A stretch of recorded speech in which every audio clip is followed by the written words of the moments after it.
Presented by Civil Structure Tech Guruji YouTube channel. सफलता के लिए ज्ञान का होना बहुत जरूरी है. All my page visitors and subscribers to watch full video for your better understanding. Welcome back to YouTube channel civil structure tech Guruji. जब मैंने जेपी एसोसिएट प्राइवेट लिमिटेड में जब as a junior engineer join किया था, when I thought that this is not the good place for me, तो मैंने planning की कि कोई तैयारी किया जाए, अच्छे से पता लगाया कि अच्छे पोस्ट पे जाने के लिए क्या क्या जरूरी है, तो जिसमें आई कि अच्छे qualifications and experience plus knowledge की काफ़ी जरूरी होती है. तो मैंने सभी चीज़ें एक्वायर्ड की, higher educations and knowledge in construction and management. और इस वजह से मुझे सेंट्रल गवर्नमेंट में after competition, passing the competition examination, अच्छा जॉब मिला. प्लस ग्रुप ए पोस्ट पर भी हमारी बहाली हुई और इस वजह से पूरे इंडिया में अच्छे मिनिस्ट्री में एवं अच्छे अच्छे बिल्डिंग प्रोजेक्ट पर काम करने को मिला. From north east to Delhi and Chennai site, Bihar, Jharkhand, Haryana, सभी जगह मैंने प्रोजेक्टों पे काम किया. मैंने पाया कि इंजीनियर्स को स्पेसिफिकेशन और क्वालिफिकेशन दो चीजें अच्छी होनी चाहिए, नॉलेज भी अच्छी होनी चाहिए. और यदि थोड़ा सा लालच कम करे तो उनको अच्छा करियर बन सकता है सिविल इंजीनियरिंग में. तो मैंने कई वीडियो पोस्ट की है अपने चैनल पर. यह वीडियो मुख्यतः कुछ स्पेसिफिकेशन रिलेटेड है, जहां पर मैं बताऊंगा कि what is ground level, what is plinth level, what is sub structure, what is super structure. कई बार हमारे कॉन्ट्रैक्टर से डिस्प्यूट हो जाती है आइटम्स के मेजरमेंट में, बिलिंग में. तो इस वीडियो को आप ध्यान से देखें. चैनल अच्छा लगे तो आप सब्सक्राइब कर दें, बेल आइकन को डाल दें, कमेंट डाल दें, ताकि मेरा आने वाला वीडियो सभी आपको टाइम पे आपको पता चलते रहे कि मेरी कौन सा वीडियो अपडेट हुई है. आइए हम डिस्कस करते हैं what is floor and floor levels. Building के सबसे लोएस्ट जो पार्ट होती है, प्लिंथ लेवल के ऊपर जो डीपीसी करते हैं, उसके साथ में हम क्या करते हैं, फ्लोर बनाते हैं. तो दैट इज फ्लोर 1 लेवल. और नेक्स्ट फ्लोर 2 लेवल क्या होगी, जो स्ट्रक्चर स्लैब की जो टॉप होती है, दैट इज फ्लोर 2 लेवल. और ऐसे ही हम फ्लोर 1, फ्लोर 2, फ्लोर 3 लेवल ऊपर की ओर चले जाते हैं मार्किंग करते हुए.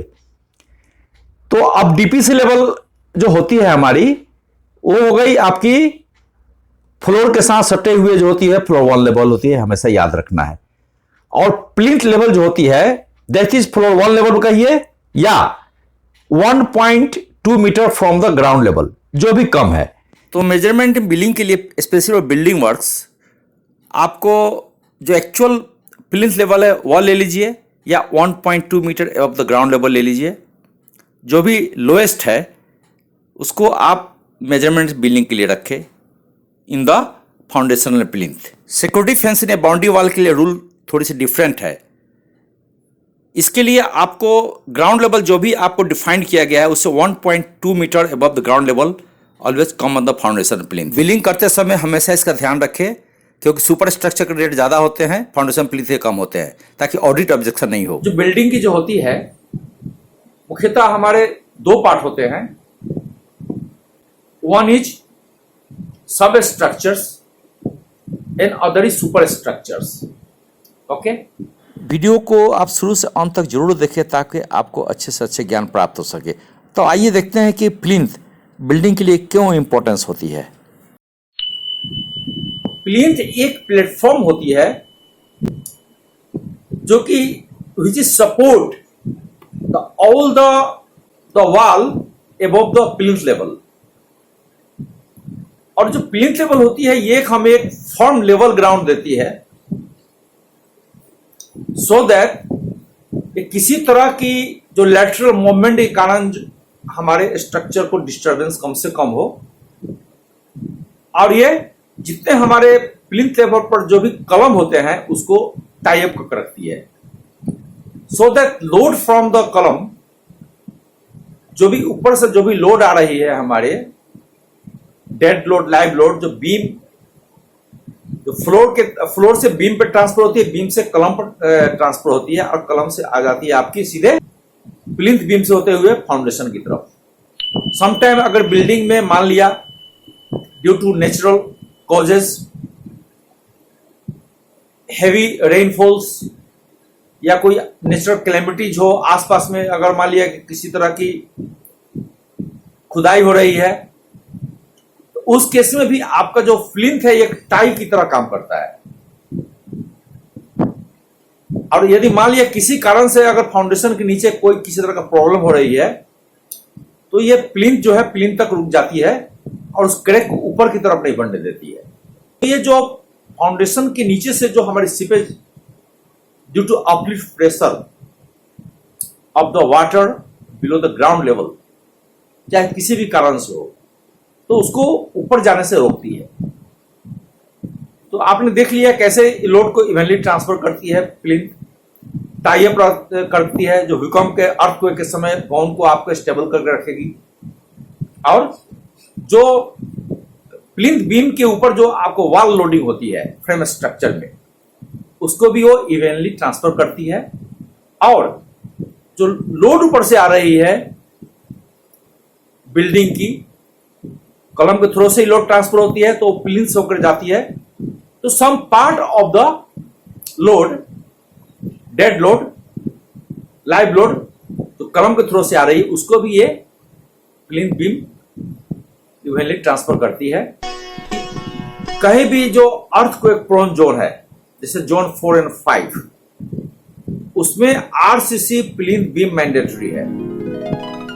People are ignoring the minimum strength of concrete mix, जैसे कि 124 डाल देते हैं, कहीं कहीं 136 भी डाल देते हैं, जो भी कॉन्ट्रैक्ट में अगर होती है। तो आपने देखा होगा कि बिल्डिंग गिर पड़ रही है, बिल्डिंग में क्रैक्स आ रही है, सरकारी बिल्डिंगों में, इवन प्राइवेट बिल्डिंग में जहां पर मालिक नहीं देखते हैं, जो लेवल पर छोड़ देते हैं। And please don't keep your sight on the unreliable people and on unskilled मिस्त्रीज। तो इसमें कम से कम विश्वास करें और अपना स्ट्रिक्ट सुपरवाइजर रखें और ऑनर भी विजिट करते रहे, एटलीस्ट टाई अप होते रहे। तो इसमें देखते हैं कि लोग मिनिमम रिक्वायरमेंट अपना आता है आरसीसी के लिए M20 1 cement, 1.5 sand and 3 aggregate. so keep minimum M20 grade of concrete। तो ये आपको रखना है मिनिमम। तो 8 इंची आप कंक्रीट की डेप्थ थिकनेस जो है वो जरूर डालें, 8 इंची। कई बार क्या देखा गया है कि जो width of the plinth beam है और प्लिंथ बीम के नीचे जो वाल है, सपोज अगर नीचे आपने दे दिया 250 का वाल, 10 इंची का वाल, तो प्लिंथ बीम जो है उस वाल टॉप से बिल्कुल मैच होनी चाहिए। ये नहीं कि प्लिंथ बीम दे दिया आपने 8 इंची का पैसे बचाने के लिए, अब बाद में प्लास्टर से उसको मेकअप कर दिया, और नीचे की वाल 10 इंची है, तो 2 इंची की फर्क नहीं रहनी चाहिए। इट शुड बी मैच, बिल्कुल मैच होनी चाहिए जो आपकी प्लिंथ बीम के नीचे जो वाल है। जब प्लिंथ की जो फॉर्म वर्क है, जो सेंटरिंग सटरिंग है प्लिंथ की, इसमें लोग इग्नोर कर देते हैं।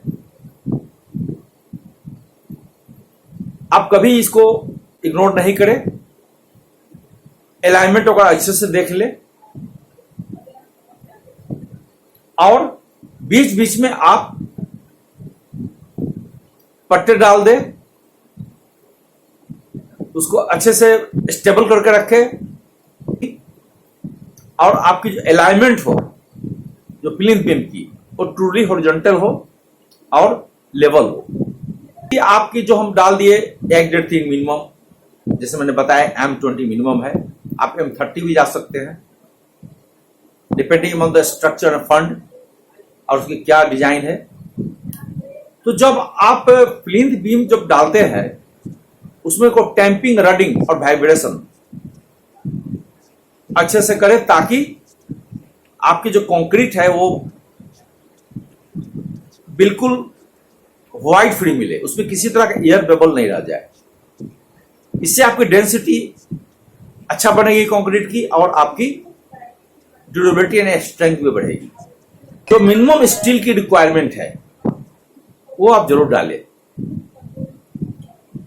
मिनिमम 2 बार नीचे और 2 बार ऊपर 12 mm की डालें सरिया, जो रड बोलते हैं reinforcement, bottom and top 12 mm डालें। अगर आप नीचे 16 mm का डाल देते हैं जो कि थोड़ा 4 स्टोरी बिल्डिंग के लिए या 3 स्टोरी बिल्डिंग के लिए, और 2 ऊपर 12 का डाल देते हैं, this will be the best option for you. कि लोग 6 mm की बात डाल देते हैं, 10 mm की डाल देते हैं, वो समझते हैं कि नीचे ब्रिक वाल है तो इसकी उतनी जरूरत नहीं पड़ेगी। तो ऐसा गलतियां कभी नहीं करें। मिनिमम 12 mm बार डाया होनी चाहिए और plinth beam and minimum 4 numbers of लंबी स्टील होनी चाहिए। और स्ट्रिप्स का जो भी दे रहे हैं वो आप 200 mm सेंटर दे सकते हैं, 8 इंच सेंटर दे सकते हैं।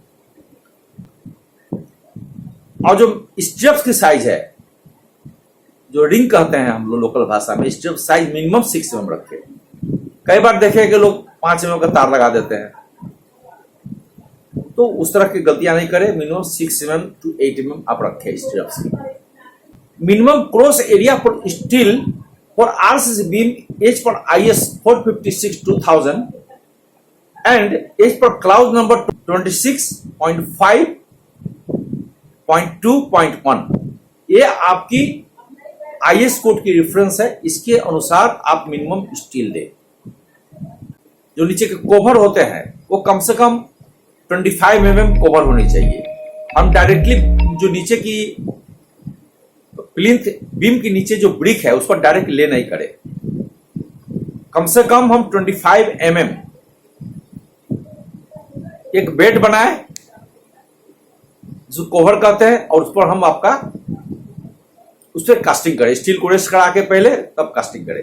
तो 25 mm कवर रखें ताकि आपका स्टील जो है कोरोड नहीं हो, स्टील में कोरोजन नहीं हो। यूनिफॉर्मली स्ट्रिप्स को डालिए। कम से कम आप मेंटेन कीजिए 15 सेंटीमीटर से लेकर के 30 सेंटीमीटर के बीच में आप स्पेस के रखें और उसको यूनिफॉर्मली रखें। बट आप 8 इंच सेंटर करके जा रहे हैं, दैट विल बी सफिशिएंट।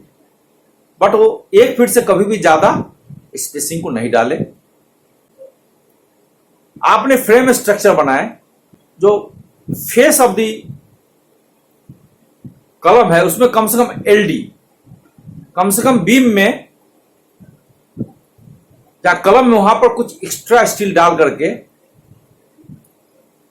कम से कम L/3 left, L/3 right extra bar आप दे दें ताकि उसकी डेवलपमेंट लेंथ अच्छी बनी रहे जंक्शन पे। स्पेशली जंक्शन पे लोड ट्रांसफर होती है, ये लैप लेंथ प्रॉपर नहीं होती है। तो आप कम से कम जो 40D डाले, 40D इंटू डायमीटर, कम से कम जो टेंशन मेंबर के लिए होती है। तो जब हम बीम बनाते हैं प्लिंथ बीम में कहीं भी अगर लेप की जो पोजीशन आती है, अगर 20 mm की डाया है तो 40 इंटू 20 800 का आप लेप डाले कम से कम। यहां पर मिस्टेक नहीं करें।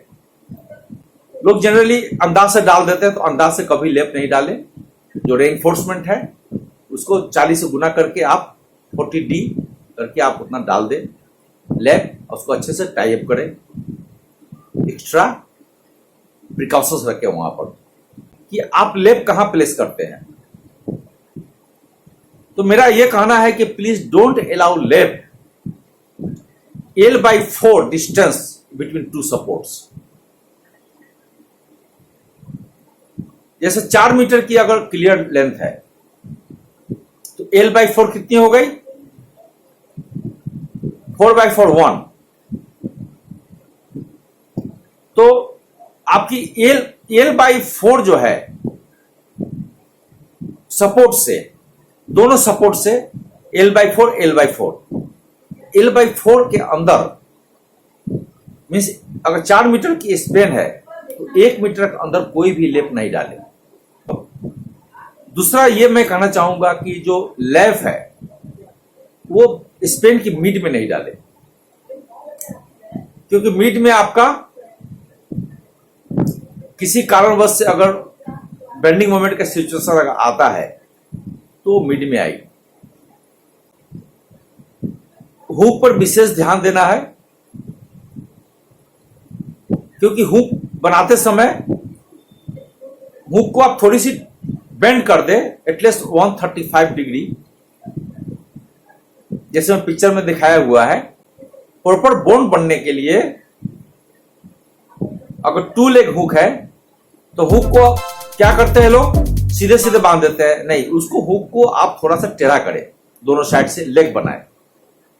इस पर स्पेसिफिकेशन 135 डिग्री होती है